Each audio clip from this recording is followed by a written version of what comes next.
Vamos lá então, iniciando o nosso estudo de hoje, nós vamos para o estudo interativo do Livro dos Espíritos, livro 3º das Leis Morais, o capítulo 9, Lei de Igualdade. Nós estamos no item número 5, Provas da Riqueza, a partir da questão 814. Bom, como eu tinha comentado com vocês, antes da gente começar o nosso estudo, quando nós estudamos o nosso Livro dos Espíritos, lá no capítulo número 8, a respeito da Lei do Progresso, nós falamos sobre o progresso da legislação humana. E nós aí tivemos então a oportunidade de conversar sobre algumas questões, que são bastante complicadas no nosso contexto atual. E também depois, falando sobre o progresso da legislação humana, nós também tratamos da influência do Espiritismo no progresso, que foi o que nos motivou a refletir sobre essas questões que nós encontramos hoje, principalmente relacionadas com violência, com desigualdades sociais e tudo mais. E aí então, naquela oportunidade, como eu conversei com vocês, bom dia, Angelina, como eu conversei com vocês, nós então enviamos aos amigos do plano espiritual algumas questões relacionadas a esse tema, e foi então, entrei em contato com o grupo mediúnico lá do Centro Espírita Leão Denis do Rio de Janeiro, enviei essas questões e nós tivemos a grata, o prazer dessa resposta que eles nos enviaram. Então eu enviei essa seguinte solicitação. E o curioso, como eu enviei 3 questões para eles, e respeitando sempre ali aquela quantidade de pedidos, de pessoas que entrem em contato com aquele grupo, porque muitas questões são principalmente voltadas para problemas pessoais, temas relacionados com desencarnados, Então, no nosso caso era uma consulta para um tema de estudo. Então eu enviei 3 questões. Então, como os atendimentos são feitos sempre às quartas-feiras e aos sábados, então eles enviaram, no sábado foi uma resposta, na quarta outra resposta, no outro sábado outra resposta, e aí então depois eles me mandaram todas de uma vez. Eu enviei essa questão aqui que eu estou postando para vocês. Estudando com o meu grupo de estudos o Livro dos Espíritos, Lei do Progresso, Influência do Espiritismo no Progresso, debatíamos sobre alguns aspectos da nossa legislação que tratam de temas polêmicos da atualidade. Dentre eles o aborto, que é judicialmente autorizado em determinados casos, como no de estupro. E vimos uma certa dificuldade para o nosso entendimento sobre essa traumática experiência, tanto para as mulheres e suas famílias, como para os espíritos envolvidos. Assim peço essas orientações. E aí então mandei essas perguntas. Deixa eu pegar ela aqui para vocês. Aqui. Só um instantinho que eu estou copiando aqui para colar para vocês. E aí então enviei essas 3 perguntas.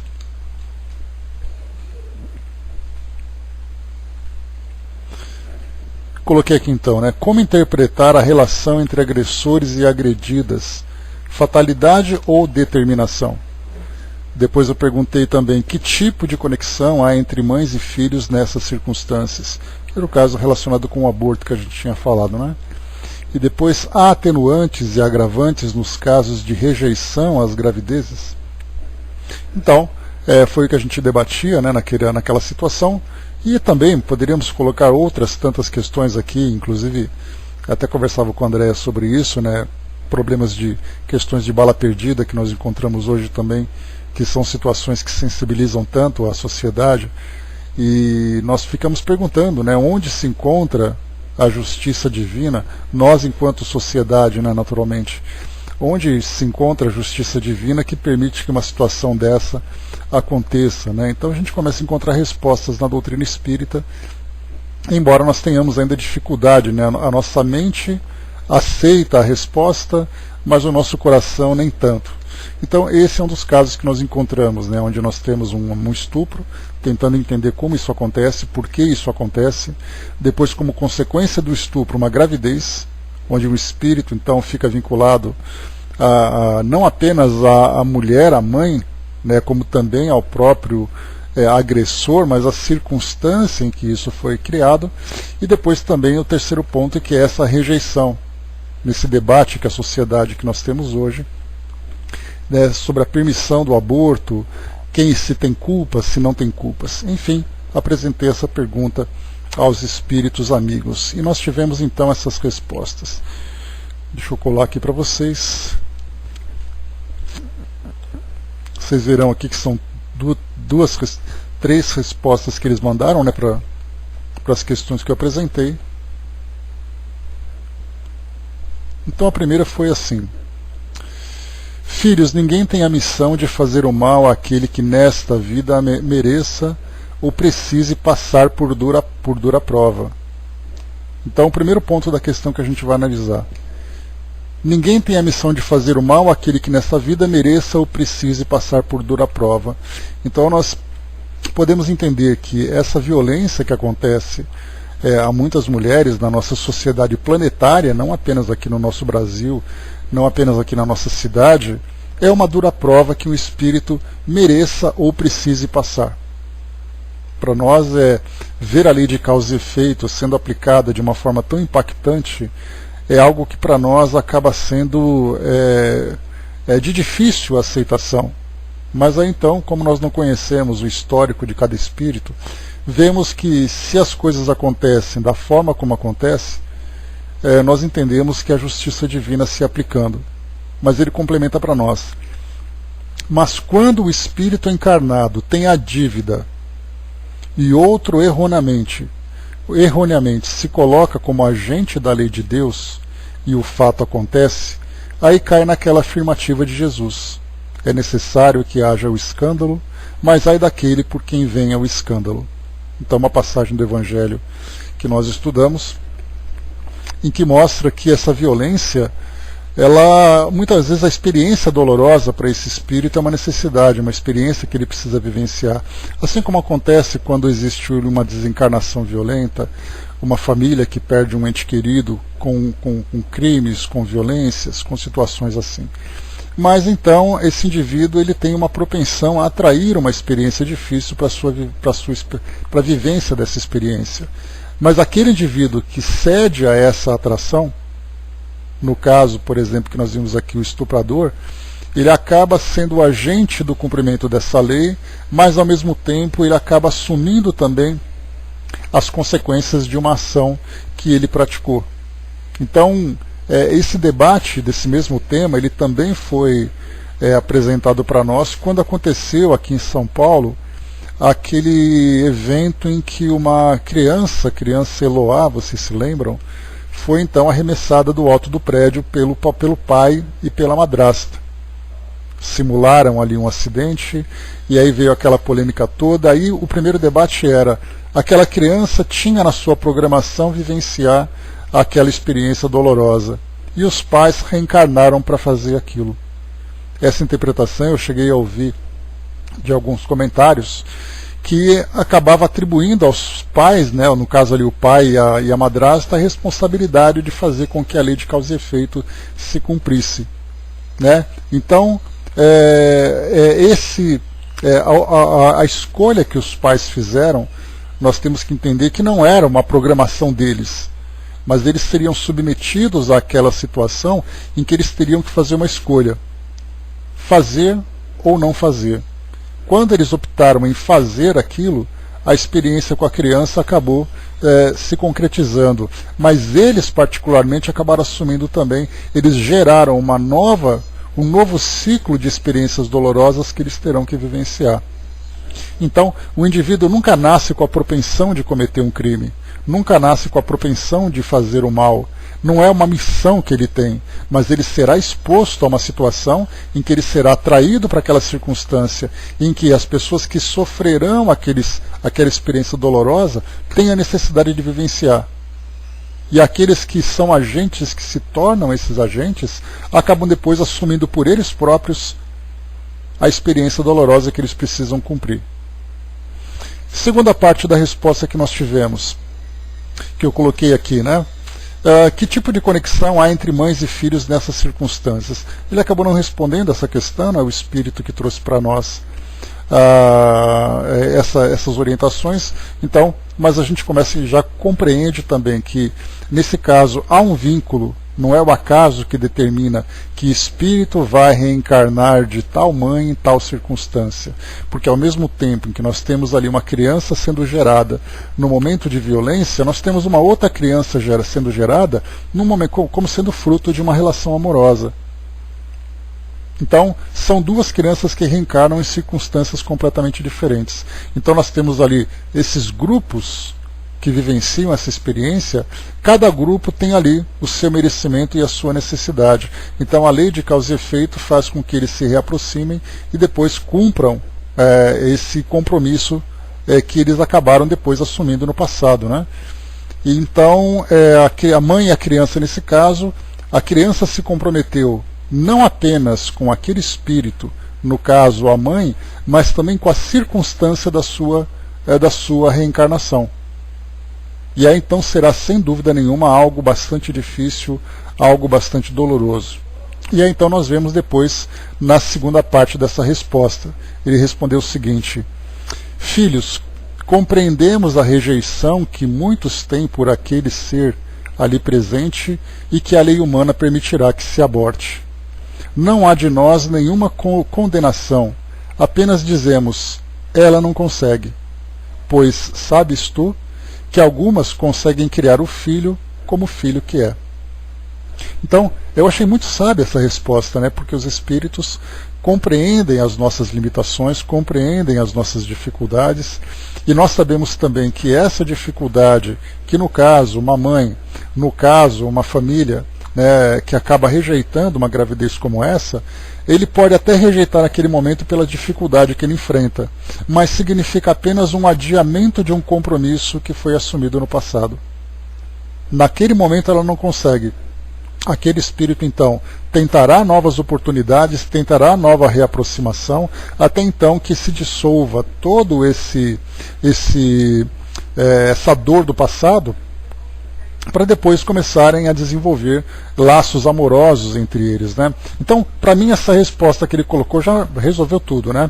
Ela não consegue. Então, é um tipo de lamentação, eu já cheguei a ver, inclusive, num livro que eu li, eu não me recordo, porque quando ele colocou essa frase, ela não consegue, eu vi uma frase muito parecida numa situação também bastante dolorosa, em que os espíritos compreenderam a limitação do encarnado diante de uma situação dolorosa e lamentaram por isso. E essa lamentação foi dizendo, ela não consegue agora, mas nós vamos continuar trabalhando para que depois esses espíritos se reajustem perante a lei de causa e efeito. Então essas duas respostas que vieram trouxeram para nós então uma maior clareza, um esclarecimento a respeito dessa situação de aborto, de estupro, gravidez e aborto. Então, aqui, como ele não respondeu sobre esse tipo de conexão, eu acho que ele não respondeu porque acho que a resposta já é óbvia, né? Eu lendo agora aqui, eu não sei nem por que eu fiz essa pergunta, mas está claro, né, que se existe ali uma situação do passado envolvendo esses espíritos dessa forma tão traumática, tão dolorosa, é simplesmente o efeito da lei de causa e efeito. O soldado colocou, na relação entre mãe e filho dependerá das condições adversas, né, em como ela lidará com o pós-trauma, né, e suas crenças, etc. Cada caso é diferente do outro, né, então envolvendo ali várias variáveis, né, sem ali a redundância, mas são muitas variáveis a serem consideradas nessa situação, envolvendo ali exatamente o estágio evolutivo do espírito, a forma como ele lida emocionalmente, psiquicamente com aquela situação do passado, e depois então todo o aprendizado que ele vem vivenciando tudo isso, né? Depois então uma terceira questão que eu coloquei, ou melhor, um outro tema que eu apresentei também, foi esse daqui, que a gente falava também, que já era um outro assunto que eu até comentei com vocês, que eu conversava com a Miriam sobre isso a respeito da homossexualidade. Eu apresentei a seguinte questão: Outro assunto, a homossexualidade, homoafetividade. Entendemos que essa experiência traz aos espíritos a ela vinculados dificuldades sociais, afetivas, psíquicas, embora de menor intensidade na atualidade, pela maior aceitação às divergências de gênero. A questão que apresento é: dar vazão à tendência homossexual afetiva representa uma falência perante a prova a que o indivíduo foi submetido? Se sim, mesmo vivendo com equilíbrio e dignidade, há alguma falha moral nesse comportamento? Depois aqui então, a resposta dos espíritos, ou a resposta do espírito, né? Dos espíritos, né? Porque eles sempre representam os trabalhadores do plano espiritual. A resposta é a seguinte: filhos, há casos que só os guias espirituais do próprio ser vão dizer dos erros e acertos. O mais correto é que, caso busque a homoafetividade, se viva com a dignidade de colocar sempre o sentimento acima dos apelos da carne. Da mesma maneira que se aconselha um heterossexual respeito a si próprio e ao outro. Bom dia, Regina. Então aqui também mais uma questão, né, de muita sabedoria sempre, e traz para nós exatamente isso. As experiências que nós vivenciamos aqui no mundo físico, né, em especial essa de que eu tratei, porque conversando com a Miriam sobre isso, a gente falava sobre circunstâncias, não me lembro exatamente por que surgiu esse assunto, mas a gente falava sobre pessoas que se relacionam e formam famílias com muita dignidade, com muita sabedoria, mas o porquê, né, esse conflito entre a genética e o psiquismo do espírito. E aí então a gente vê que mesmo vivendo com dignidade, nós vemos ali esse conflito. E principalmente hoje, né, onde nós temos uma aceitação maior, por um lado, e por outro nós encontramos também uma certa intolerância. Nós temos hoje, por exemplo, a transexualidade, que é uma realidade que nós vivemos hoje, né? Muitos indivíduos optando em mudanças de sexo, né? Então isso gerando também uma polêmica muito grande na nossa sociedade pela aceitação ou não aceitação, que tipo de tratamento pode ser oferecido para o indivíduo, a nossa legislação também passando por mudanças, né, aceitando que o indivíduo tenha, junto ao seu nome biológico, né, passando a um nome social. Então eu tive que apresentar essa questão para poder saber exatamente de que forma que nós podemos entender a experiência que o espírito vive aqui no mundo físico e depois o retorno ao plano espiritual, colhendo as escolhas, o resultado das escolhas que ele fez. E aqui o que foi colocado para nós é que tem circunstâncias que só os guias vão dizer dos erros e dos acertos. Então não é simplesmente dizer que sempre há erro ou sempre há acerto. Há circunstâncias que nós simplesmente não compreendemos. Mas o mais correto, dizendo para nós aqui, é que independente do histórico que esse espírito tenha, é que a vivência dele seja com dignidade, da mesma forma que acontece conosco, que somos heterossexuais, ou para aqueles que são heterossexuais. Então, sempre há essa visão importante que deve ser considerada. Aliás, esse é um trabalho que nós fazemos no nosso atendimento fraterno. Muitas pessoas ficam com essa expectativa quando nos escrevem, falando sobre os conflitos que vivem na sua vida afetiva, por terem ali, muitas vezes, sendo pressionadas a terem determinado tipo de comportamento no grupo social onde se encontram inseridos. E também essa cobrança, né, sobre a pureza de uma relação afetiva entre homossexuais, ou a pureza, aquela mancha moral que existe no indivíduo que vive numa relação homossexual ou homoafetiva. É importante nós diferenciarmos uns dos outros.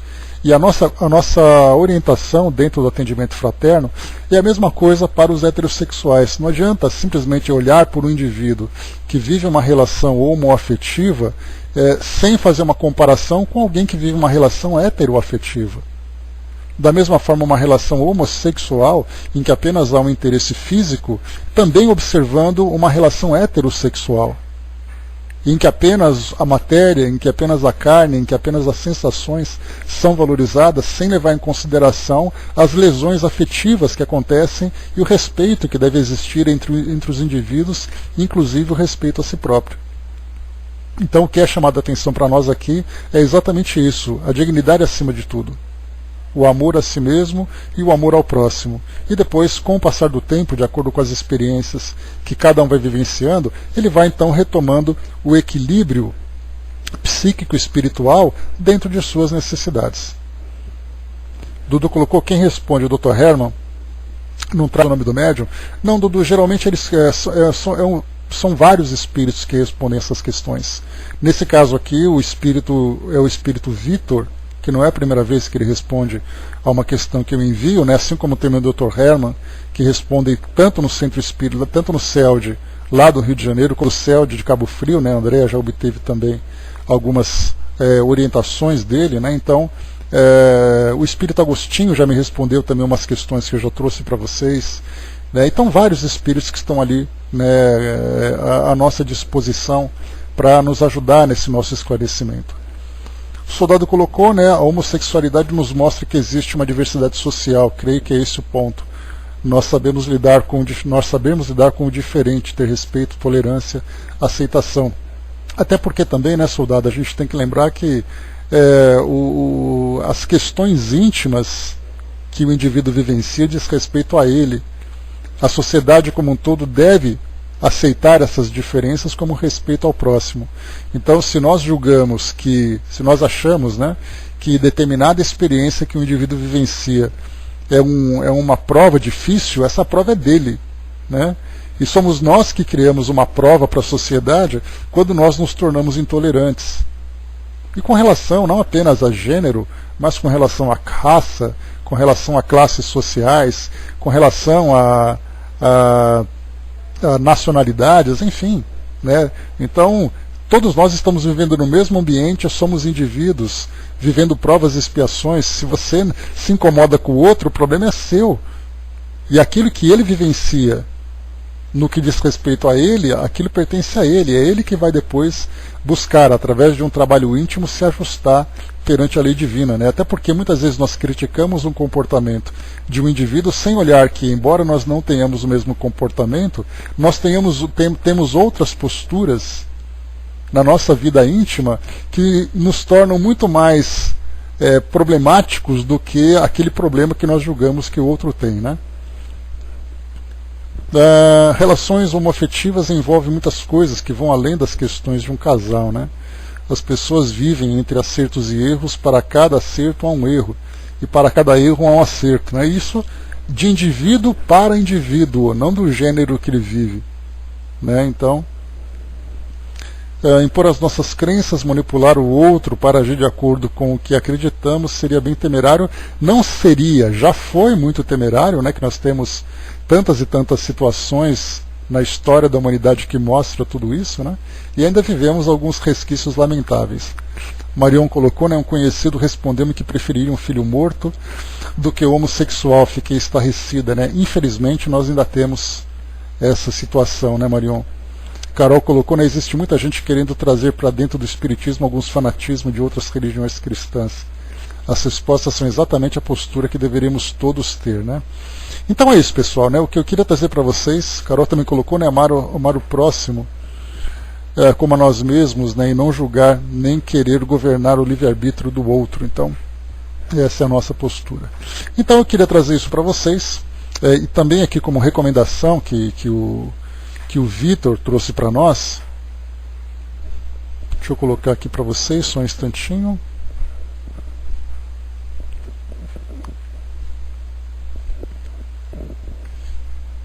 E ele, no final ele colocou para nós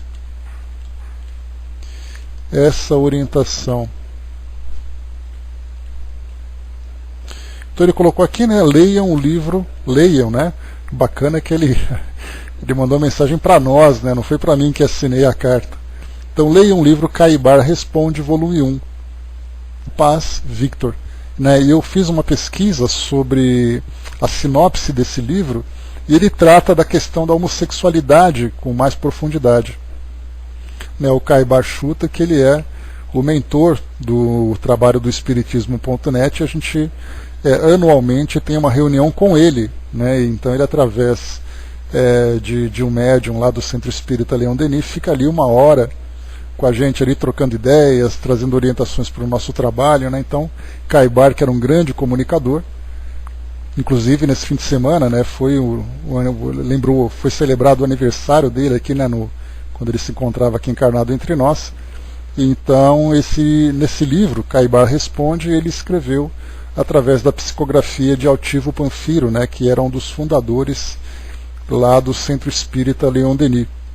Então, para quem tiver interesse em se aprofundar um pouco mais sobre o assunto da homoafetividade, homossexualidade, Kaibar Responde é o título do livro, né? Então, tá aí, pessoal, para quem quiser depois copiar o texto, aí copiar a área de texto, fica então a orientação, né?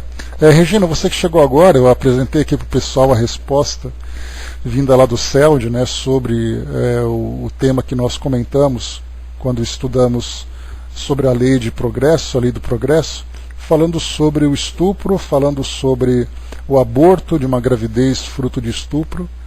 E aí então tivemos a resposta aqui dos nossos amigos espirituais. Beleza.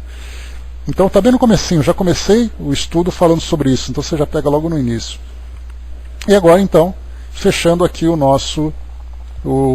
nossa introdução a esse nosso trabalho, né? Então eu espero que as respostas,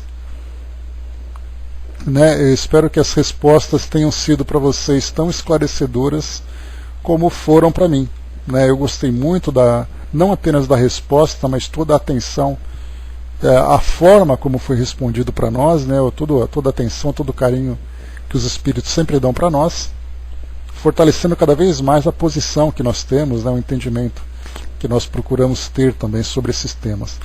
E aí então que nós conversamos, né, Andréia, sobre esse detalhe das provas difíceis que mulheres têm que vivenciar nesse tipo de experiência, nós também estendemos exatamente para a questão da bala perdida, né? Quando nós achamos que isso é simplesmente o acaso que determina a forma como as coisas vão acontecer. E aí então nós vemos numa cidade como o Rio de Janeiro, que teve essas experiências dolorosas nesses últimos dias, várias crianças passando por tudo isso. Então nós juntamos ali a questão da lei de causa e efeito, envolvendo não apenas o espírito em si vitimado por aquela violência, como a família, como também os responsáveis que se tornaram, nesse caso, né, eles se comprometeram. Então o escândalo é necessário. Esse escândalo para a cidade, esse escândalo para a sociedade é uma necessidade para mudar a postura dos habitantes, dos governantes, mas ai daquele por quem vem o escândalo. Então, tudo isso fazendo parte de um mecanismo que, para nós, pelo fato de nós pensarmos de um modo muito passional, existe uma dificuldade muito grande na nossa interpretação, para tentarmos entender como isso acontece, qual é o histórico daquele espírito que viveu tudo isso, né? Então, essa natureza, né, o soldado que a gente chama, que é exatamente a lei de causa e efeito, que é esse mecanismo utilizado para que as coisas retomem no seu devido lugar, como nós ainda temos uma visão muito superficial e passional, não conseguimos ter um entendimento correto de tudo isso, né? Mas nós sabemos que a lei de Deus, ela é perfeita. E quando isso que é uma das grandes maravilhas que a doutrina espírita nos proporciona, quando nós vemos a aplicação dessa lei, por mais impactante que ela seja, e nós não olhamos apenas o fato no momento em que ela acontece, mas nós transcendemos o nosso olhar, olhando para o passado, olhando para o histórico, né, sabendo que essa lei é perfeita. Nós não sabemos o porquê das coisas, quais foram as causas no passado, mas através das causas nós vemos os seus efeitos. E aí então tudo se reajustando da forma como deveria ser. E isso traz para nós um conforto muito grande, né? Por isso que a doutrina é o consolador prometido. Nós podemos até nos rebelar, mas nós sabemos que as coisas acontecem do modo como deveriam acontecer. E aí então são tantos e tantos outros assuntos, né, que nós encontramos hoje na nossa sociedade. Uma das questões que eu queria muito também perguntar aos espíritos, né, e eu vou esperar um pouco mais para não parecer muito chato, aparecendo toda hora lá na reunião mediúnica, perguntar sobre o comprometimento, sobre essas questões ambientais que nós estamos vendo hoje. Um indivíduo que queima, um indivíduo que desmata, um indivíduo que polui, que tipo de experiência ele vivenciará no passado. Né? Para nós podemos, claro, trazer ali uma especulação, tentando imaginar como o indivíduo vai vivenciar tudo isso, mas era uma resposta mais clara que eu queria, né, para poder satisfazer essa dúvida, que é algo que nós encontramos hoje também. Mas enfim, deixa para uma próxima vez, quando tivermos oportunidade. Então tá aí, né, missão dada, missão cumprida. Vamos em frente agora aqui para o nosso estudo.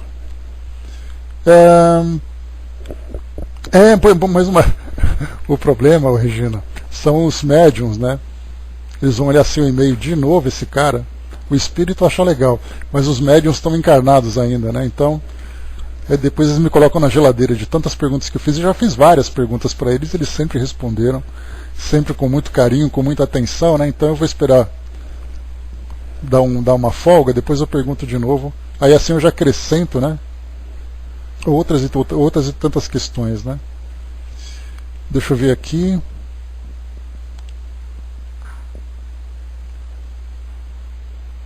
Deixa eu ver aqui, do mensagem que chegou para nós.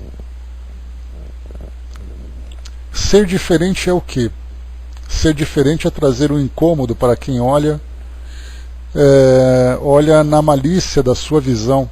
Ser diferente é mostrar para a própria criação do Divino Pai que ele ou ela tem o direito de estar vivenciando aquele momento reencarnatório que, sem padrão orgânico, ainda é julgado por tantos espíritos que ainda na sua ignorância não mostra o verdadeiro afeto para aquele irmão ou irmã que vivenciou ou vivencia o modo de vida a ser realizado hoje na sua obra corpórea. Portanto, vamos agregar a quem tem de direito o respeito, a aceitação, a mobilidade sexual, homossexual, transexual daquele que veio ao nosso orbe a seu próprio pedido. As nossas visões preconceituosas não deverá ser motivo de qualquer que seja a esse veio, né?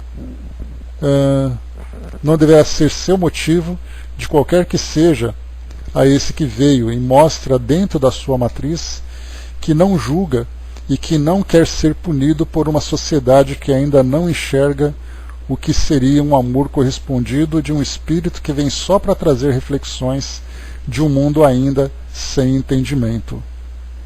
Então, mensagem que chega para nós, né?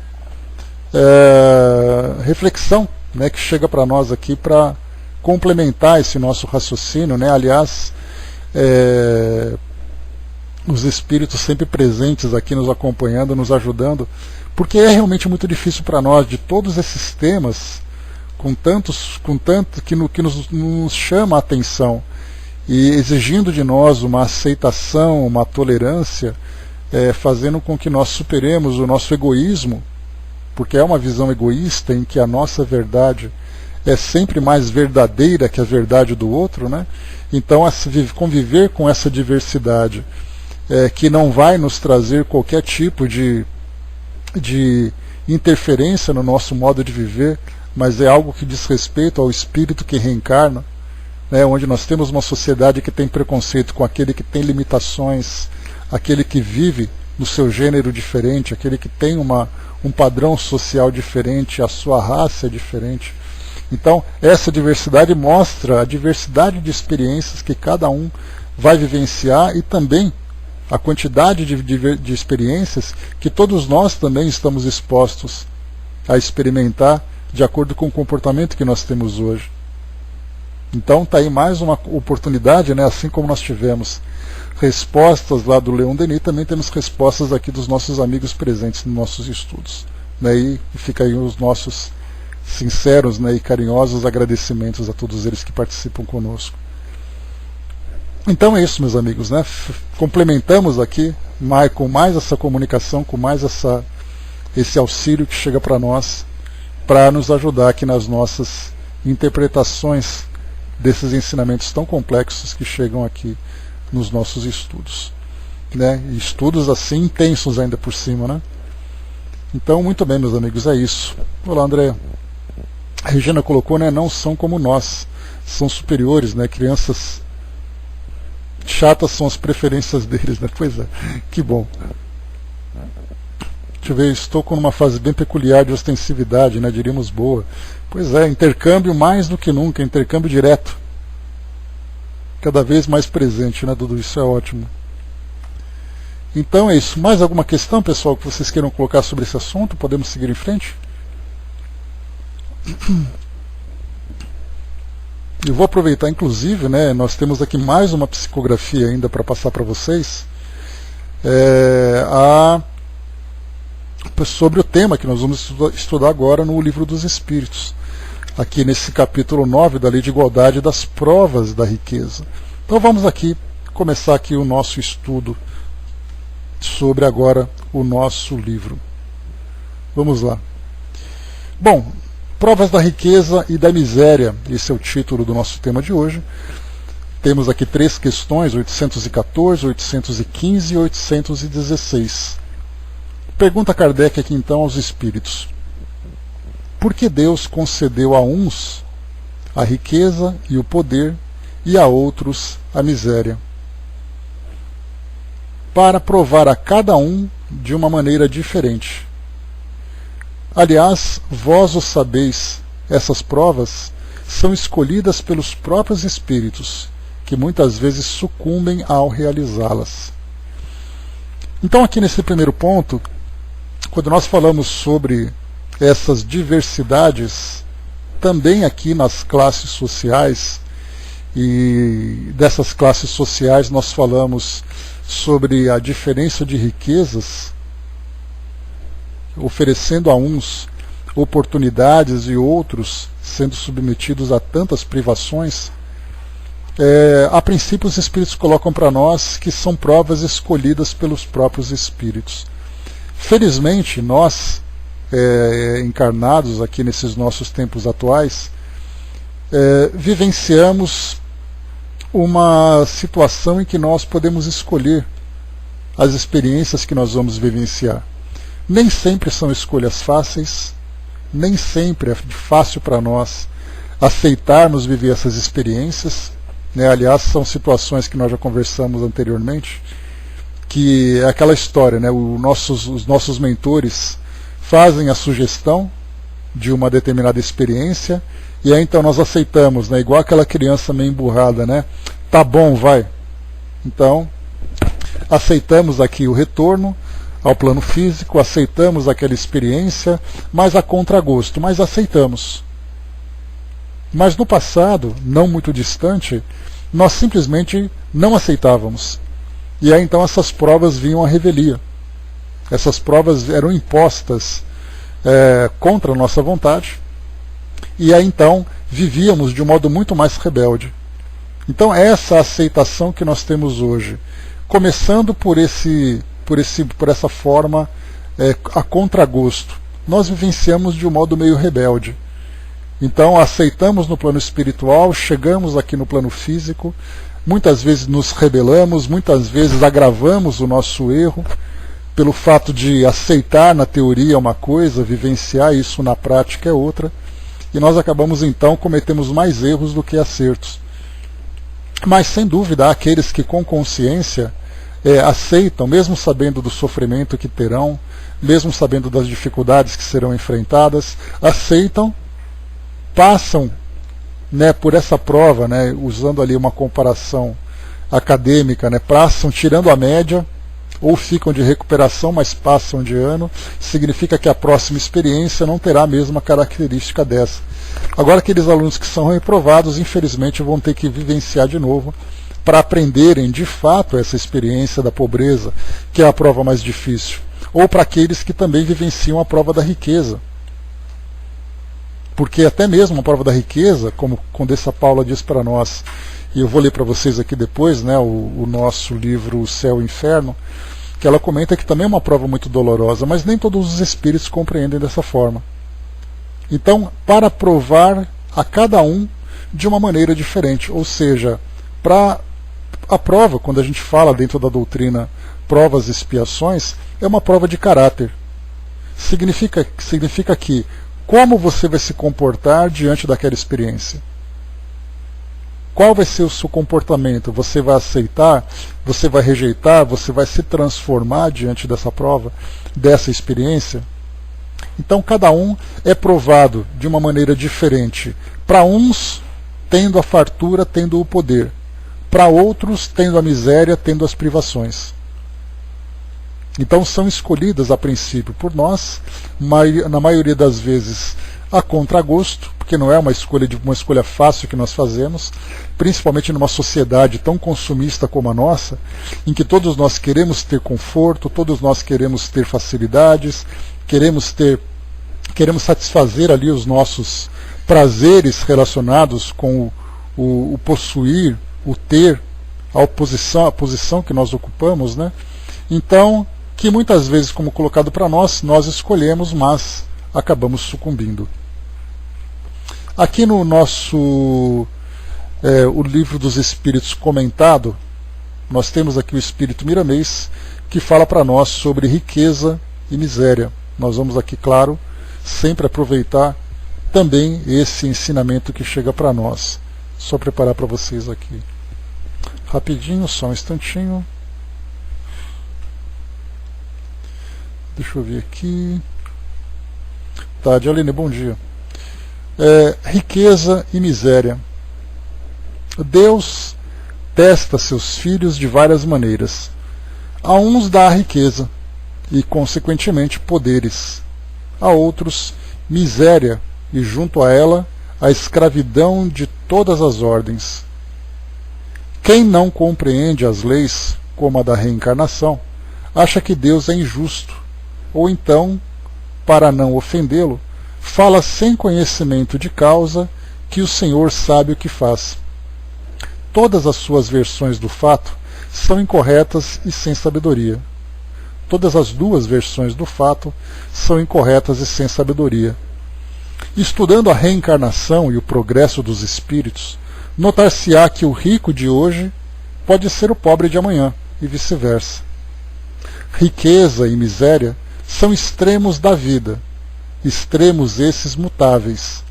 Um pode ocupar o lugar do outro em se buscando experiências, enriquecendo os celeiros do conhecimento, da futura paz de consciência. Em muitos casos, essas provas de riqueza e miséria foram escolhidas pelos próprios espíritos para sentirem necessidade do aprendizado.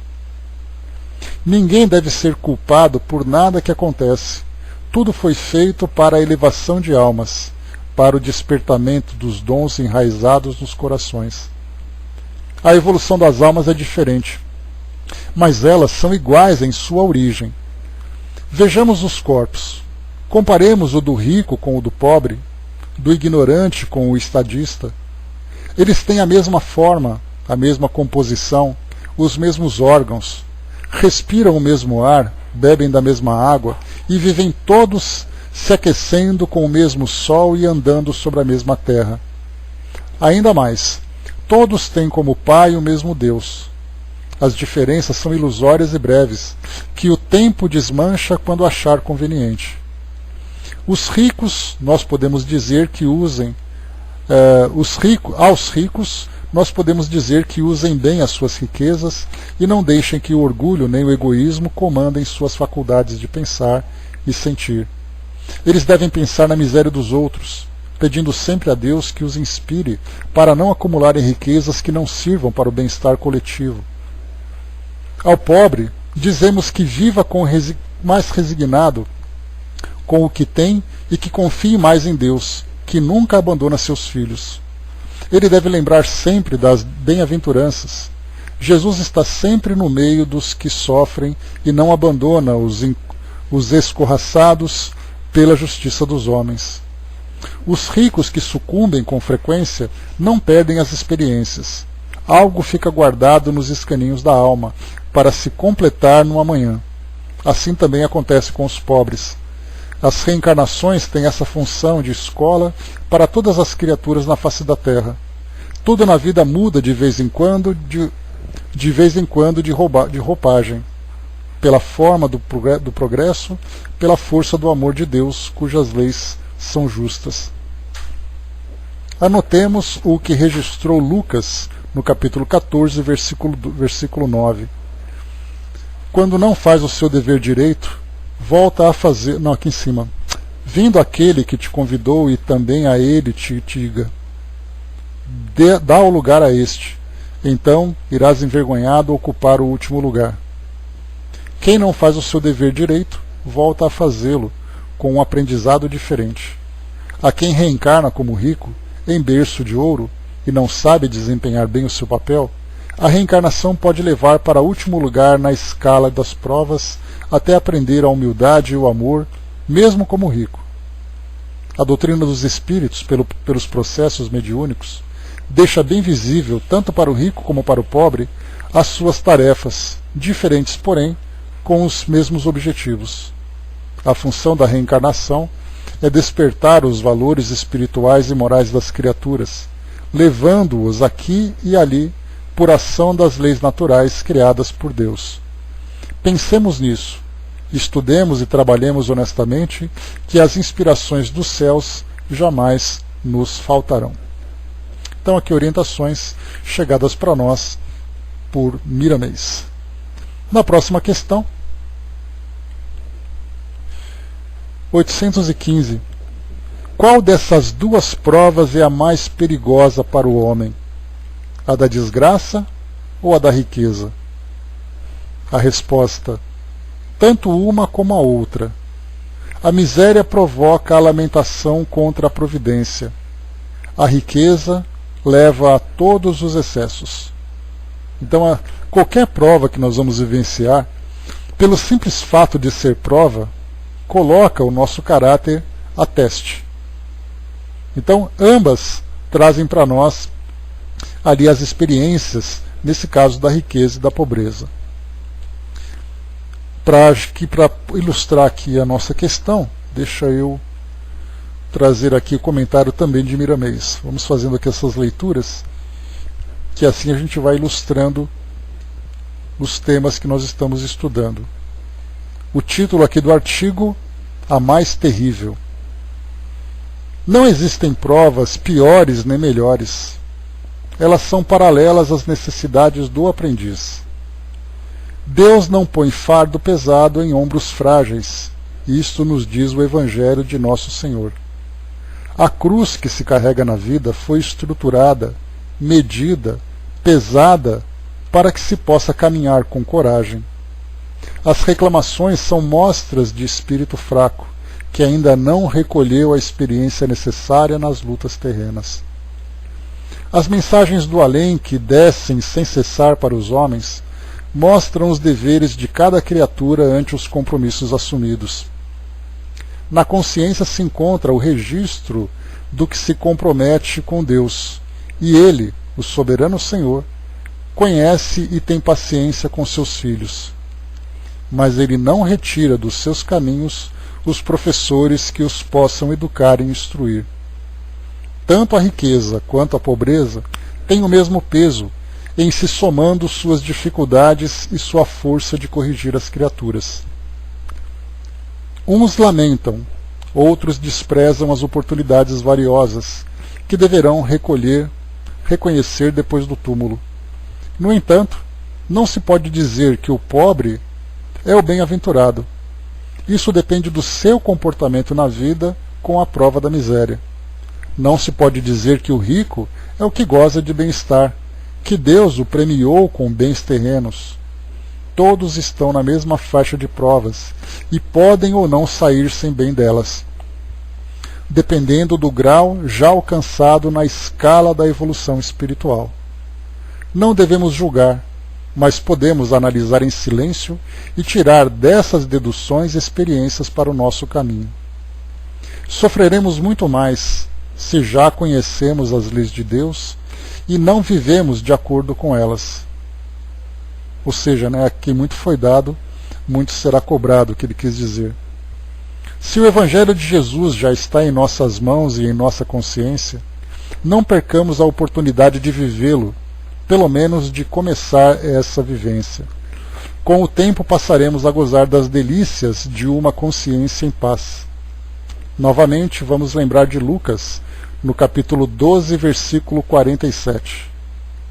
Aquele servo, porém, que conheceu a vontade do seu senhor e não se aprontou, nem fez conforme a sua vontade, será punido com muitos açoites.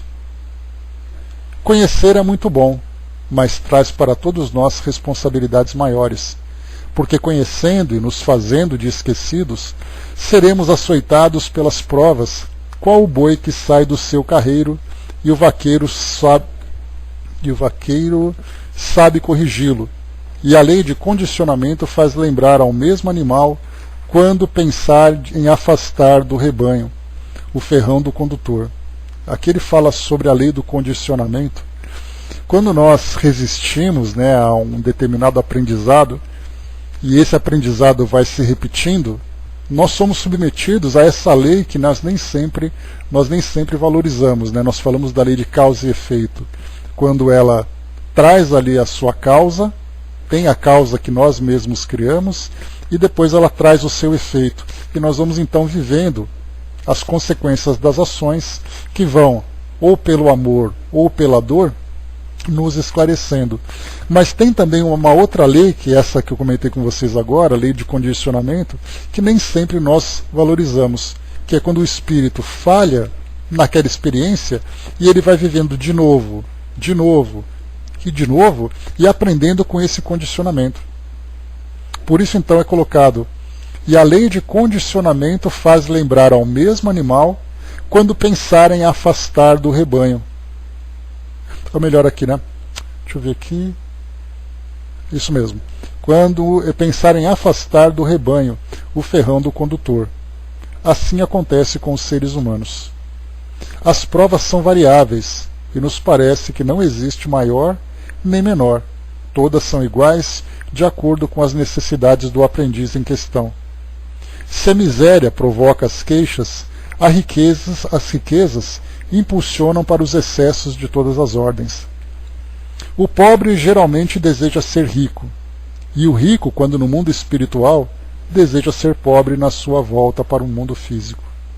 Qual dos dois está certo? São lições diferentes. Diplomas necessários aos homens que somente o recebem pelo processo das vidas sucessivas. Tal é a lei. Não é bem bacana aqui as colocações de Miramês.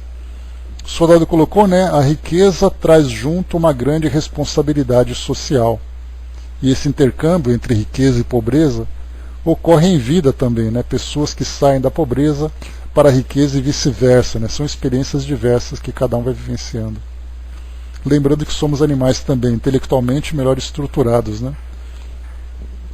Nós, seres humanos, convencionamos assim essa divisão de riqueza e pobreza. E aqui então, mais uma questão agora, 816. Se o rico sofre mais tentações, não dispõe também de mais meios para fazer o bem? E é justamente o que nem sempre faz. Torna-se egoísta, orgulhoso e insaciável. Suas necessidades aumentam com a fortuna e julga não ter o bastante para si mesmo. Essa é a resposta dos espíritos. E Kardec complementa com um comentário. A posição elevada no mundo e a autoridade sobre os semelhantes são provas tão grandes e arriscadas quanto a miséria. Porque quanto mais o homem for rico e poderoso, mais obrigações tem a cumprir. Maiores são os meios de que dispõe para fazer o bem e o mal. Deus experimenta o pobre pela resignação e o rico pelo uso que faz de seus bens e de seu poder. A riqueza e o poder despertam todas as paixões que nos prendem à matéria e nos distanciam da perfeição espiritual. Foi por isso que Jesus disse: em verdade vos digo, é mais fácil um camelo passar pelo fundo de uma agulha do que um rico entrar no reino de Deus. Vamos aqui então novamente para Miramês, para finalizarmos aqui esses textos de reflexão.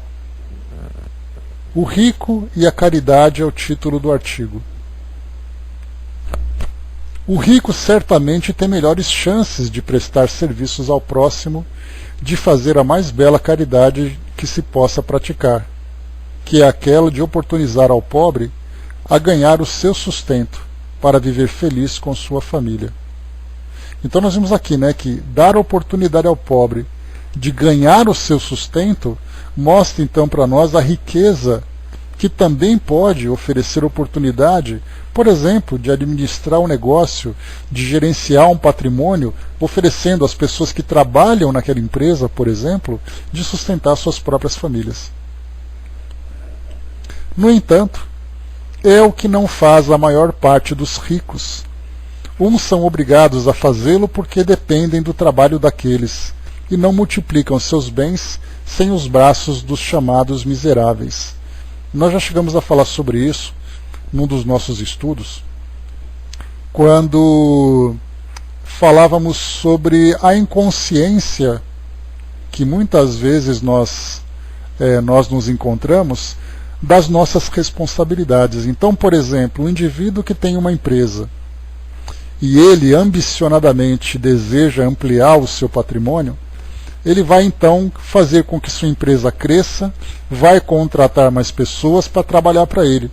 O seu objetivo não é oferecer para a sociedade oportunidade de trabalho. O seu objetivo é o enriquecimento. Então, embora ele seja movido pela ganância, pela ambição, pelo enriquecimento, ele está indiretamente proporcionando a todas aquelas famílias a oportunidade de também se desenvolverem.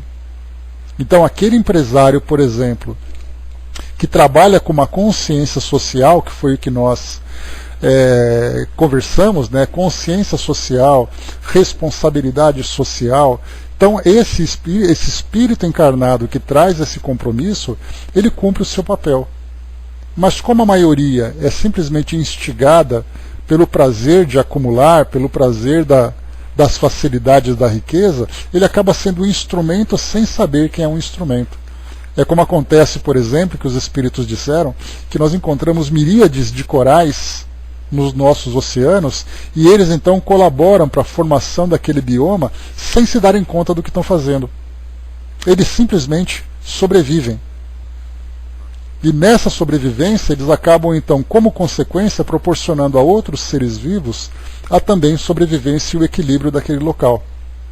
Assim acontece conosco. Alguns têm consciência do que fazem, portanto, então, eles valorizam a presença do funcionário, valorizam o esforço do funcionário, compartilham com a riqueza que a empresa acaba acumulando. Mas outros fazem isso muito mais por lei. Faz muito mais por obrigação do que por desejo. Por isso é colocado para nós aqui. E continua o texto. Com a riqueza e suas necessidades materiais, as suas necessidades materiais crescem e eles gastam o que não deveriam em viagens pouco úteis a lugares que os atraem, inspirados na vaidade e mesmo no orgulho. Assim vão embrutecendo cada vez mais seu sentimento de caridade, que deveria ser exercitado com aqueles que os ajudam a ganhar a fortuna. Enquanto gastam milhões em jornadas para conhecer outros povos, seus assalariados passam fome, frio, e por vezes não têm teto, nem os seus filhos têm escolas. É certo que muitos vieram com a provação da pobreza, mas o que é desperdiçado poderia amenizar seus sofrimentos. Aliás, nós já conversamos sobre isso. Olá, professor. Já conversamos sobre isso, né, que a ideia da caridade, para muitos, ela acaba sendo mal interpretada. Porque a análise é, se o indivíduo passa por uma provação, nesse caso a pobreza, isso é um problema dele. Então ele vai ter que vivenciar essas dificuldades para poder aprender alguma coisa. A minha caridade é aquela caridade superficial, que eu faço muito mais com um compromisso social, com um compromisso com a instituição, do que o verdadeiro amor pelo próximo. Porque a experiência difícil é dele. E nós nos esquecemos que as nossas ações podem tornar aquela prova, amenizar as dificuldades daquela prova, despertando aquele espírito para novas ações. Então é uma caridade que, em vez de ser superficial, ela pode ser realmente uma caridade produtiva, não apenas para acabar com a fome ou diminuir a dificuldade do outro, mas para fazer com que ele desperte com esse gesto de amor para a resignação, para o encorajamento, para também fazer a mesma coisa apesar das suas limitações. E continua. O mal rico nunca quer saber das coisas espirituais. Acha que o dinheiro faz tudo e oferta, por vezes, alguma coisa para as instituições religiosas como porta para a salvação, sem saber que não é por esse meio que se salva, e sim pela caridade que não desfigura o amor. Somente pode se salvar se aplicar a autodisciplina, reformando os velhos sentimentos das paixões inferiores, quando apagar o orgulho e o egoísmo, quando a renúncia atingir seu coração, de modo a levá-lo a administrar seus bens sem ser apegado a eles. Jesus, o dono de tudo, dirigente do planeta, disse: o Filho do Homem não tem uma pedra para reclinar a cabeça. O rico do mundo tem em suas mãos inúmeros meios para fazer o bem, mas faz quase sempre o mal com o ouro que possui. A riqueza e o poder podem dar origem a todo tipo de paixões inferiores, desvirtuando os mais elevados sentimentos. Ricos, deveis falar qual Francisco de Assis ante a lembrança do Cristo: Senhor, que queres que eu faça? Em seguir, abrir os ouvidos para escutar a resposta do Mestre e passar a viver o que ele diz no Evangelho da vida, fazer a caridade e praticar o amor, aquele que emana de Deus, nosso Pai. Se é difícil um rico entrar no reino do céu, o pobre não tem facilidade também, porque a todos os dois falta maturidade espiritual. Somente conhecendo a verdade pode-se ser livre, de modo que a consciência fique imperturbável para sempre. E para conhecermos o espírito livre, Lucas registrou a fala do Mestre no capítulo 12, versículo 29. Não andeis, pois, a indagar o que haveis de comer ou beber, e não vos entregueis a inquietações. Eu acho que essa frase final aqui, essa passagem final, foi talvez aqui a mais interessante desse texto que eu achei. Que assim como um rico, é difícil um rico entrar no reino do céu, o pobre também não tem facilidade.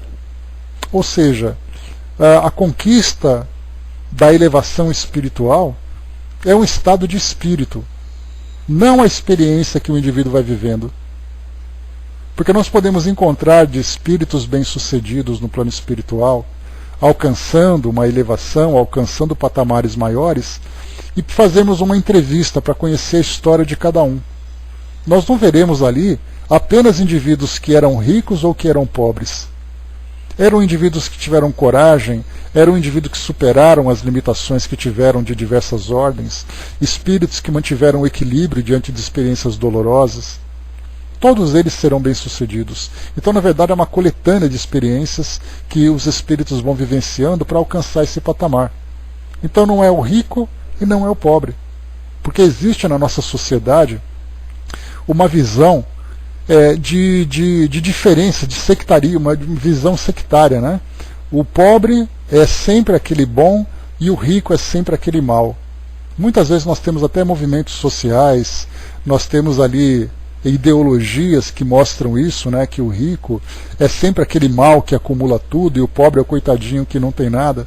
E na verdade nós temos aquele rico que é mau com o seu, usa mal os seus recursos, como nós temos aquele rico que usa bem os seus recursos.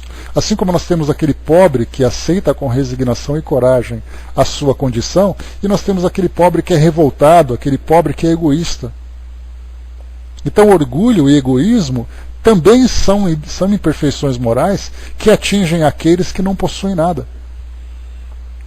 Aquele pobre, né, como se diz popularmente, aquele pobre que acha que tem o rei na barriga. Então nós temos aquele rico que é humilde e o pobre que é orgulhoso. Da mesma forma que nós temos o rico que é orgulhoso e o pobre que é humilde. Cada um vivendo a sua experiência diante dessas situações. Mas de um modo geral, quando nós falamos aqui sobre a prova da riqueza, né, que costuma ser sempre a mais difícil. Aqui Kardec, inclusive, coloca na questão 815, deixa eu ver aqui, qual das duas, né, 815, qual das duas provas é a mais perigosa para o homem, a da desgraça ou da riqueza? Então os espíritos colocam tanto uma como a outra. A miséria provoca a lamentação contra a providência, e a riqueza leva a todos os excessos. Mas nós acabamos fazendo uma interpretação limitada, dizendo que a prova da riqueza acaba sendo a mais difícil, exatamente pelos excessos que ela provoca. E aí então nós temos aqui uma outra psicografia, essa é a terceira psicografia que nós estudamos hoje, né? Além dessas do espírito miramês, o contexto dessa prova, dessa mensagem. Foi em 2004, né, vocês conhecem a história de uma prima que eu tenho, que é médium, e ela então fazia o trabalho de desenvolvimento mediúnico, lá na Comunhão Espírita de Brasília. Olha aí, embaixador. E aí então, vivendo, fazendo esse trabalho, foi feito então, antes da reunião começar, o estudo exatamente desse capítulo da prova da riqueza. E aí foi conversado sobre as dificuldades da riqueza, que a riqueza sempre instiga as nossas tentações, que a queda é muito mais fácil quando se encontra, né, diante da fartura, diante dessa segurança material. Durante o recebimento das mensagens, né, a recepção das mensagens para o aprendizado dos médiuns, veio exatamente essa mensagem que eu vou ler para vocês. E ela diz o seguinte: ela foi recebida no dia 5 de maio de 2004. Ela se encontra aqui guardada no meu acervo. Então já tem ele quase 15 anos, né? Mas é tão atual como daquela época. O Espírito diz assim: olha, eu vou dizer uma coisa para vocês. Ouvi aqui um de vocês dizer que a prova da riqueza é a mais difícil que a da pobreza. Eu não concordo.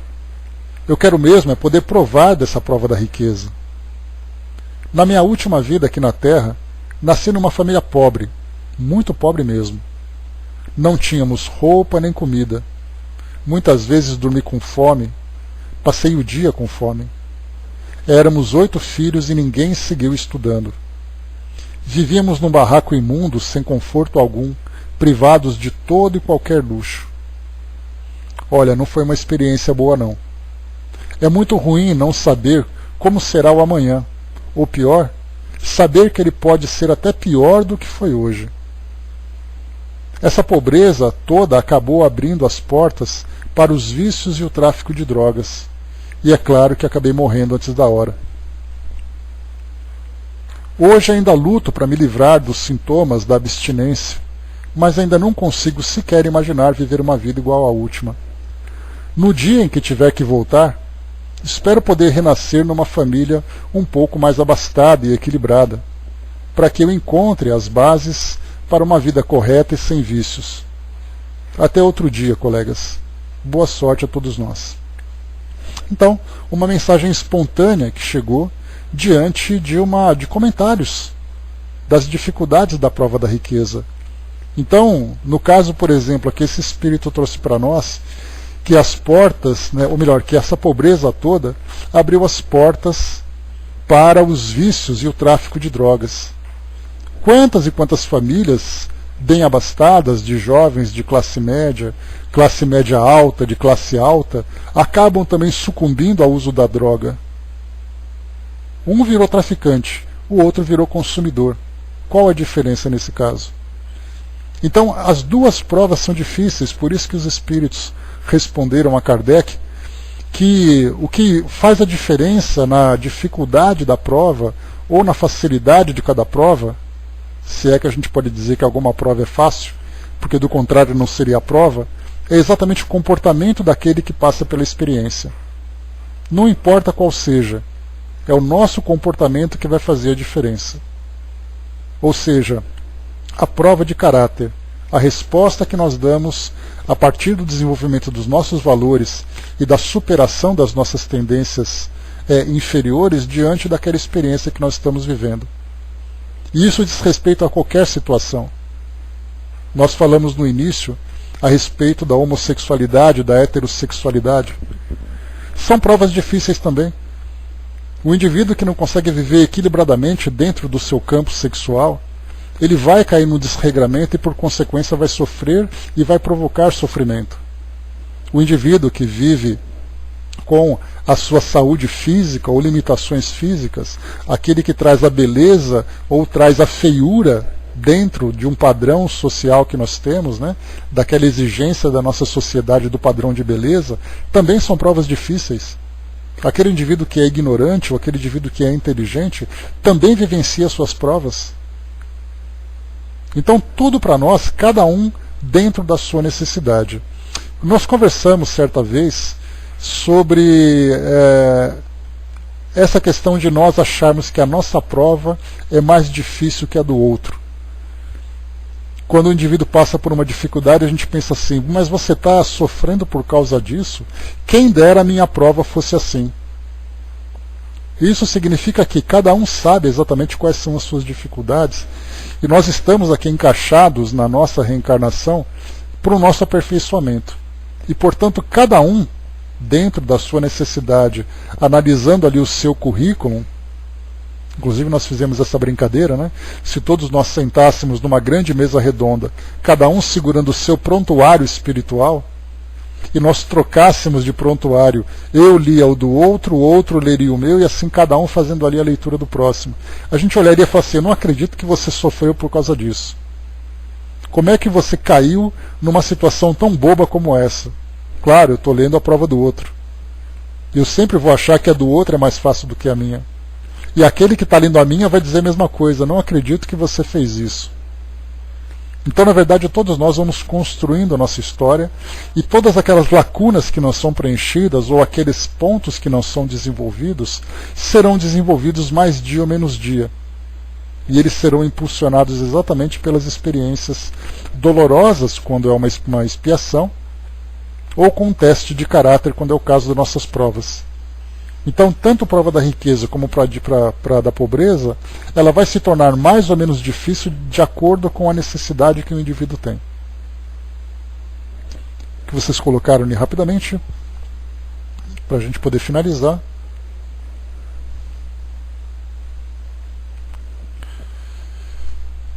Deixa eu ver aqui rapidamente. O Hermes lembrou lá em cima, né, do Chico, né, que o Chico acho que é uma referência que é até injusta a gente colocar no nosso padrão, né, porque apesar das dificuldades que ele vivenciou, e ele sabe, porque a gente olha e diz, mas é muito fácil para o Chico passar por tudo aquilo, né? Será que para ele era fácil? É muito fácil ele ser humilde do jeito que ele era, mas qual foi o trabalho que ele fez para ser o que ele era, né? Então, sempre situações difíceis. Mas, de qualquer forma, meus amigos, encerrando aqui o nosso trabalho de hoje, nós vimos então aqui, fizemos o nosso estudo dividido em duas partes. Na primeira parte, aquelas nossas psicografias, né, falando sobre estupro, aborto, homossexualidade, e depois aqui a lei de igualdade, falando sobre provas da riqueza e provas da pobreza, né? Então tivemos inclusive aqui, né, a intervenção sempre muito bem-vinda dos amigos espirituais, trazendo para nós aqui uma mensagem, colaborando com o nosso aprendizado, colaborando com o nosso entendimento. Então nós encerramos por aqui esse nosso estudo de hoje. Lembrando que o nosso próximo encontro, né, isso aí, Dudu, lembrando que o nosso amigo Elcio passou por uma cirurgia, se encontra muito bem, mandou um beijo para todos nós. A nossa amiga Gilda também passando por uma cirurgia hoje pela manhã. Então, as nossas vibrações envolvendo a todos, né? Aqueles na convalescência, aqueles passando pelas cirurgias, pelos procedimentos, né, nesse momento. Então, acompanhando os nossos amigos aqui à distância. Então, só para lembrarmos aqui que no nosso próximo estudo, na quinta-feira, nós teremos a igualdade de direitos do homem e da mulher. Então, esse item número 6, igualdade dos direitos do homem e da mulher, nós veremos que essa igualdade é uma luta muito antiga, especialmente, né, quando nós temos aqueles indivíduos ou aquelas sociedades que já despertaram a consciência para esses direitos do homem e da mulher. Porque hoje, interessante, a gente vai perceber no nosso estudo que hoje nós encontramos as mulheres em plena luta para conquistar os seus direitos. Naquela época, no século XIX, poucas mulheres se rebelavam contra aquela submissão de uma sociedade patriarcal, né, de uma imposição de uma sociedade patriarcal. Embora nós encontremos ainda sociedades assim, principalmente o Oriente Médio, alguns países do Oriente, né, mas nós veremos isso oportunamente para termos uma melhor compreensão. Então esse vai ser o nosso próximo estudo sobre a lei de igualdade na nossa quinta-feira. Lembrando que amanhã nós estaremos juntos estudando aqui o nosso livro Nos Domínios da Mediunidade, conhecendo um pouco dos médiuns, né, que fazem parte daquele grupo que Hilário e André Luiz estão analisando junto com o mentor Aulus.